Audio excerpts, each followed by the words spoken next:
Elle nettoyait les sols d'un manoir où personne ne voyait ses efforts, et pourtant, c'était sa dignité qui la poussait à revenir chaque matin. On l'appelait souvent l'invisible, la femme de ménage qui connaissait les recoins de la richesse et les silences qu'elle gardait. Son nom était Élise, une jeune femme humble dont le cœur portait le poids des factures et la promesse de soigner sa mère. De l'autre côté du grand portail, dans des salons où le parquet brillait comme un miroir, vivait Victor Sinclair, un milliardaire au regard froid et à la réputation d'intransigeance. Il commandait avec une voix qui ne laissait guère de place aux excuses. Ce que personne n'aurait pu prévoir, c'est qu'une simple éclaboussure de vin lors d'un dîner changerait l'équilibre immuable de deux mondes. Une tache sur une nappe a suffi pour que des mots durs s'élèvent, pour que la honte publique devienne le tremplin d'une rencontre qui irait bien au-delà de l'argent et du pouvoir. Pourquoi un homme qui semblait tout posséder se retrouva troublé par la ferme résistance d'une femme qui refusait l'aide honteuse? Peut-on trouver l'amour là où règne le doute et l'orgueil? Installez-vous, la vérité sur la dignité et le pardon se dévoilera peu à peu. Élise avait grandi dans un petit appartement au volet fatigué, près d'un marché où les marchandises se criaient le matin et où sa mère, Hélène, avait appris à sourire malgré la douleur. Enfant, elle avait appris à prendre soin, panser les genoux écorchés d'un frère après une chute, préparer des bols de soupe quand la maison était froide, mémoriser les prières du soir pour que la peur de la nuit passe.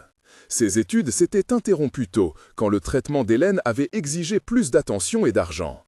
Elle avait travaillé comme plongeuse, comme femme de ménage dans des restaurants, puis dans des boutiques. Chaque salaire était une pierre posée sur le chemin qui devait les mener vers un avenir moins incertain.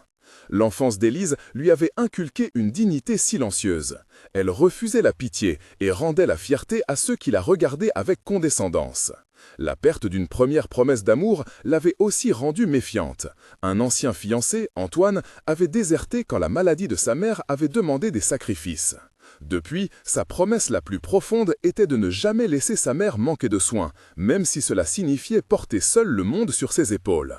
La formation d'Élise n'avait pas été formelle, mais elle était experte des petites réparations du quotidien. Elle savait recoudre une boutonnière, gérer un budget serré, négocier avec des pharmaciens, trouver des associations qui offraient des aides.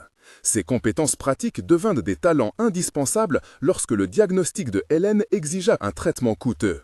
La douleur la marqua, mais elle apprit à transformer la douleur en ordonnance citerne Et en rendez-vous médicaux.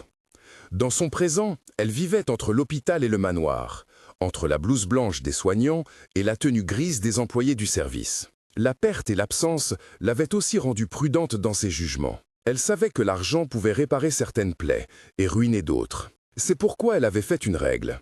Accepter de l'aide quand elle était sincère, refuser l'aide qui humiliait.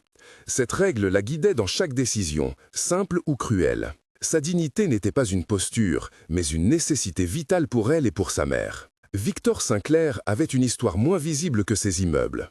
Fils d'un industriel, il avait hérité non seulement d'une entreprise, mais d'une solitude structurée par l'ambition. Dans sa jeunesse, il avait appris que montrer de l'affection était un signe de faiblesse, qu'il fallait toujours protéger le capital émotionnel comme on protège un investissement. Sa jeunesse avait connu la trahison d'un partenaire en affaires, une rupture publique qui l'avait humilié et qui l'avait sculpté en homme méfiant.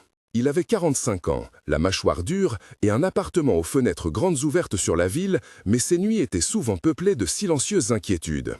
Il donnait des ordres, signait des contrats et mesurait les gens à leur utilité apparente. Pourtant, il existait des fissures dans ce mur d'assurance. Une lettre retrouvée dans un tiroir quelques années plus tôt, une lettre d'une femme qui prétendait avoir aimé son père, avait éclairé un secret de famille.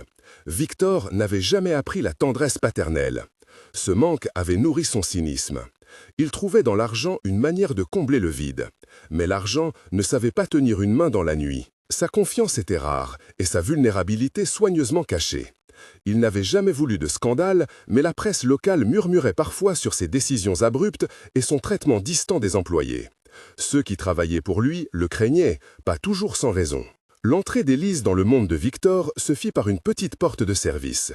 Elle était engagée par Luc, le régisseur du manoir, pour l'entretien des chambres et des pièces communes. Luc était un homme pragmatique, ancien militaire, qui observait les employés comme on surveille un troupeau, attentif et silencieux. Dès ses premières matinées, Élise sentit le contraste des textures. L'air froid des salons, le parfum tenace des cirages, le poids des lourdes tentures. Le manoir avait des odeurs différentes selon l'heure. Le matin, c'était le café amer qui s'intégrait au bois chauffé. L'après-midi, la poussière de vieux livres montait comme une poussière de mémoire. Le soir, les bougies parfumaient l'air d'une amertume vanillée. Ces premières perceptions firent naître en elle une gêne nourrie par la conscience de sa propre modestie. Elle se rappelait les mains calleuses de sa mère. Et les doigts fins des domestiques polonaises aperçus autrefois dans la cité. Le premier regard entre Victor et elle ne fut pas dramatique, mais il fut déterminant. Elle le vit dans l'escalier de marbre, la silhouette impeccable, le pas mesuré. Il la regarda sans sourire, comme on observe un tableau rare, avec distance. Elle sentit son cœur battre plus vite, non par amour, mais par l'embarras d'être inspecté. Un jour, le jeune Javier, cuisinier du manoir, fit tomber une assiette dans la salle de réception. Le bruit fit retentir la pièce comme une note discordante. Victor fronça les sourcils pendant que les invités chuchotaient. Luc, nerveux, s'excusa en silence. Élise avait ramassé des débris, invisibles et rapides.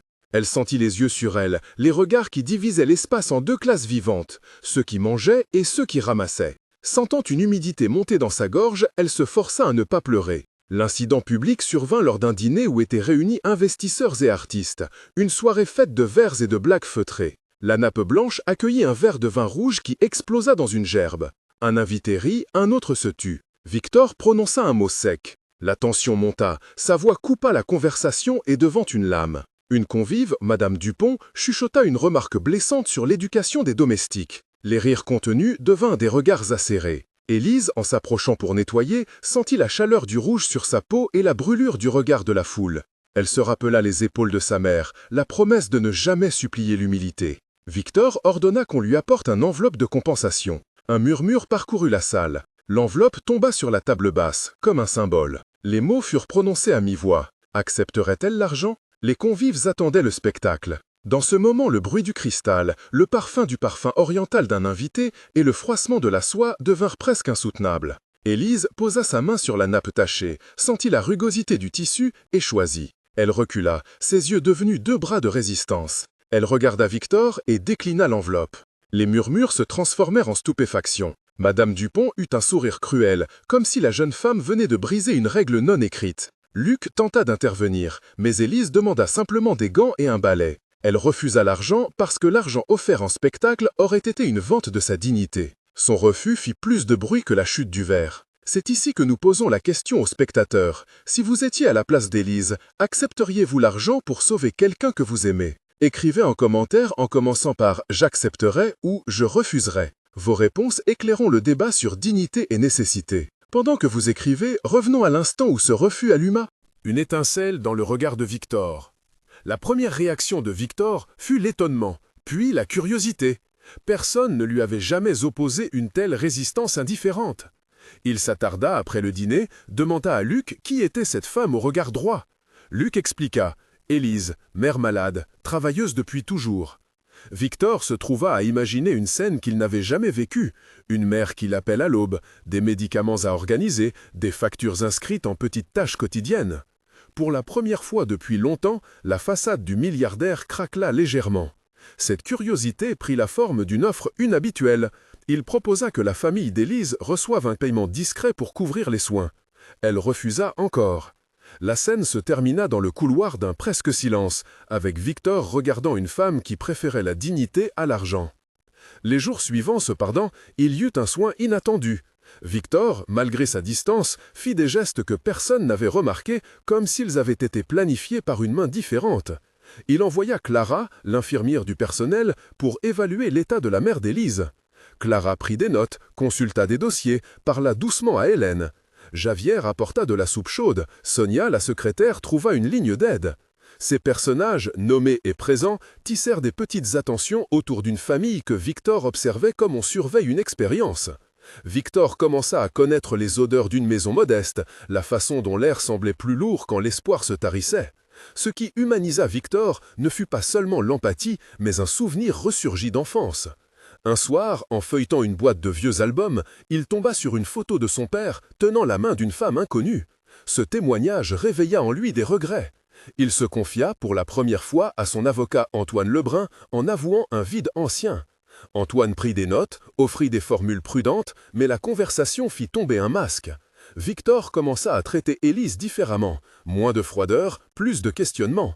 Il surveillait son attitude, cherchait à comprendre plutôt qu'à punir. Le lien grandit par petites attentions partagées. Un café au matin, une réponse mutine à propos d'une fenêtre mal fermée, des discussions sur la musique que sa mère aimait. Ils se rapprochèrent en douceur, d'abord par des gestes simples. Les dialogues entre eux devenaient des scènes d'une franchise rare, souvent interrompus par le personnel. Voici un échange typique, long et précis pour montrer leur évolution. Victor dit « Pourquoi refuser l'argent est si important pour toi ?»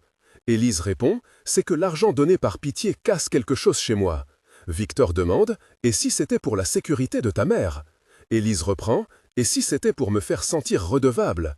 Victor murmure « Je n'ai jamais voulu que quelqu'un me soit redevable. » Élise demande « Pourquoi alors tu insistes ?»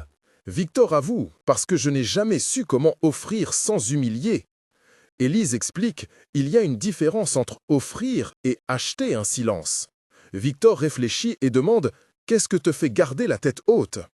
Élise dit « Ma mère, mes promesses et la mémoire d'un homme qui est parti. » Victor admet « Il y a des choses que l'argent n'efface pas. » Élise sourit presque et dit « Alors, pourquoi tu veux aider ?» Victor répond « Je ne sais pas encore. » Élise demande « Alors, qui es-tu vraiment ?» Victor répond « Quelqu'un qui apprend à écouter. » Ce dialogue fut interrompu par le bruit d'un plateau posé, le parfum d'un thé servi, le frottement des chaises, des détails sensoriels qui les ramenaient au réel. Le bruit du sel renversé, la chaleur du bol contre les mains, l'odeur du cuir des fauteuils. Ces micro-descriptions donnaient à leur conversation une texture de quotidien et permettaient au lecteur de sentir chaque échange. Leur intimité prit forme publique lors d'une réception de charité que Victor organisa. Il l'invita ostensiblement, non pour la décoration, mais pour exposer ce lien naissant. En plein discours, il prononça des mots qui ressemblaient à une déclaration. Le moment fut esthétique, lumière tamisée, notes de violon et le murmure d'applaudissements. Il parla de dignité sans la nommer directement, mais suffisamment pour que Élise comprenne que sa personne avait changé quelque chose en lui. La salle se tut, les regards se tournèrent, elle ressentit une chaleur mêlée d'embarras et de fierté. La pluie fine qui tombait à l'extérieur fit une musique discrète sur les vitres, ajoutant une sensation tactile à la scène. Elle sut, à cet instant, que leur lien devenait autre chose que de la simple reconnaissance. Mais le bonheur fut fragile. Un soir, des photos sortaient sur les réseaux sociaux. On y voyait Élise sortant du manoir, un sourire discret, une main posée sur le bras de Victor. Les légendes furent rapides et cruelles, rumeurs d'achat de silence, de scandale, d'opportunisme. Monsieur Dupuis, un journaliste local, envoya un message allumé à Antoine Lebrun, exigeant des explications. La presse locale, menée par le tabloïd La Vérité, transforma un fragment d'affection en une histoire de manipulation. Les commentaires saturaient les fils d'actualité. Le bruit des notifications devint une tempête. Victor se sentit trahi dans son intimité et aussi dans sa réputation. Sa première réaction fut la colère. Il convoqua Élise dans son bureau. La confrontation fut explosive. Les dialogues furent longs et durs, comptant plus d'une douzaine d'échanges où l'on pouvait sentir la douleur de chacun. Victor hurla « Comment oses-tu venir ici et sourire pour des photos ?» Élise répondit « Je ne suis pas la cause de ces photos, c'est une vraie vie. » Victor demanda « As-tu accepté de l'argent pour faire cela ?» Élise répliqua « Non, et je n'ai jamais voulu être celle que vous imaginez. » Victor enchaîna « Tu ne comprends pas l'image qu'on a de moi ?» Élise demanda. « Et tu ne comprends pas l'image qu'on a de moi ?» Victor accusa. « Ces rumeurs peuvent détruire ma carrière. » Élise expliqua. « Et moi, elles détruisent ma tranquillité et la santé de ma mère. » Victor dit. « Alors, prouve-moi que tu n'es pas intéressé. » Élise répondit. « Je n'ai pas à prouver mon humanité. » Victor supplia. « Comment peux-tu me demander cela ?» Élise objecta. « Tu peux commencer par croire que je ne suis pas une marchandise. » Victor avoua. « J'ai peur qu'on prenne ce que j'offre pour un achat. » Élise conclut. « Alors, pardonne, mais je ne porterai pas ta honte. » Ce moment provoqua la démission d'Élise. Elle écrivit une lettre simple et ferme, glissant ses mots dans l'enveloppe comme des pierres posées sur un chemin.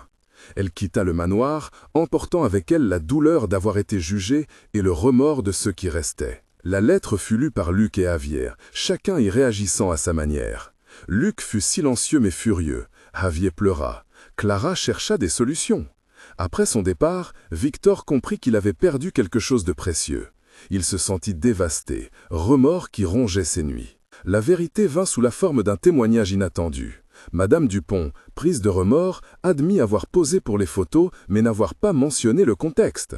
Elle envoya une lettre de correction au journal, mais la vitesse des rumeurs avait déjà frappé. Victor décida d'agir, non seulement pour sa réputation, mais pour réparer un tort. Il engagea Inspecteur Leroy pour enquêter sur les photos et trouver la source des fuites. L'enquête technique expliqua le processus.